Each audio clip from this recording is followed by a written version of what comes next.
Hello, everybody, and welcome back to another episode in Decision Desk HQ's profiles of each state's electoral politics. Before we get started, make sure to watch our previous overviews. A link to a playlist will pop up at the top right of your screen right now. In today's video, we will be covering the treasure state, Montana.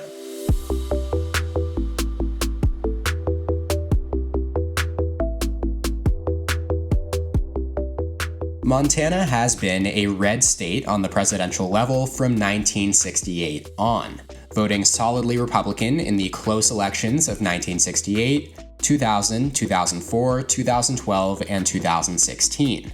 Since 1964, it has voted Democratic only in 1992, and aside from that, has only been competitive in 1976, 1988, 1996, and 2008. Former President Donald Trump won Montana 56.9% to 40.5% in 2020, a margin of 16.4%, down 4% from the margin he scored 4 years earlier. In addition to Trump's victory in Montana, other Republican candidates riding on his coattails won 3 other major statewide races, which were expected to be competitive in 2020. Incumbent Senator Steve Daines defeated term-limited Governor Steve Bullock in the Montana Senate race. Republican State Auditor Matt Rosendale defeated former State Representative Kathleen Williams in the Montana House race. And Republican Representative Greg Gianforte defeated Lieutenant Governor Mike Cooney in the governor's race. This marked the first time since 2000 that Montana Republicans have held a trifecta. Montana Republicans also won all 5 state executive branch seats, including the state auditor, attorney general, secretary of state, and superintendent of public instruction.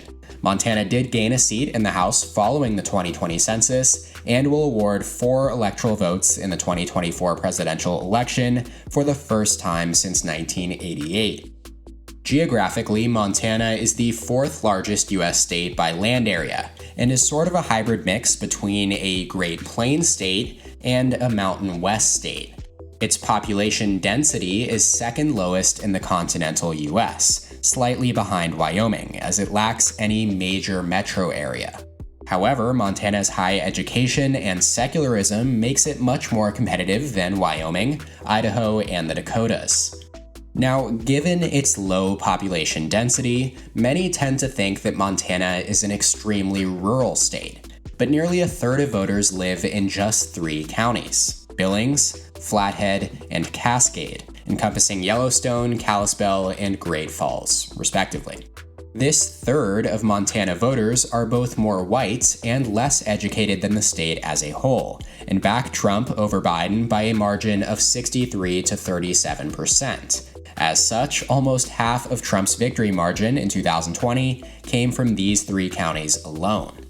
Almost a quarter of Montana voters live in Missoula or Gallatin, Bozeman County, which compose the primary Democratic vote centers in the state.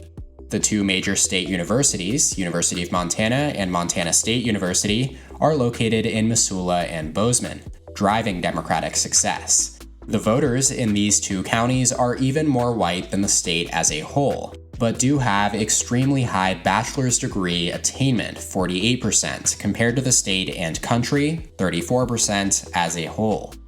Finally, slightly less than half of Montana voters live outside of those 5 counties, primarily in rural areas. Montana rurals are among the most Republican in the nation, and help build up winning statewide margins for the GOP. While, of course, the majority of these voters are white, Montana is spotted with Native American reservations, the most populous of which include the Flathead Reservation, Blackfeet Indian Reservation, the Fort Peck Indian Reservation, and the Crow Reservation.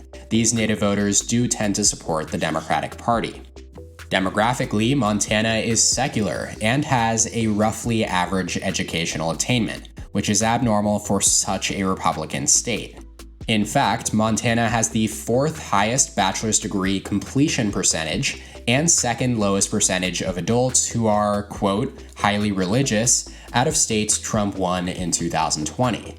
That said, Montana is of course extremely white and rural, which explains GOP success within the state. Since there are some demographic traits conducive to Democratic success, however, the state could potentially be a long-term pickup opportunity for the party.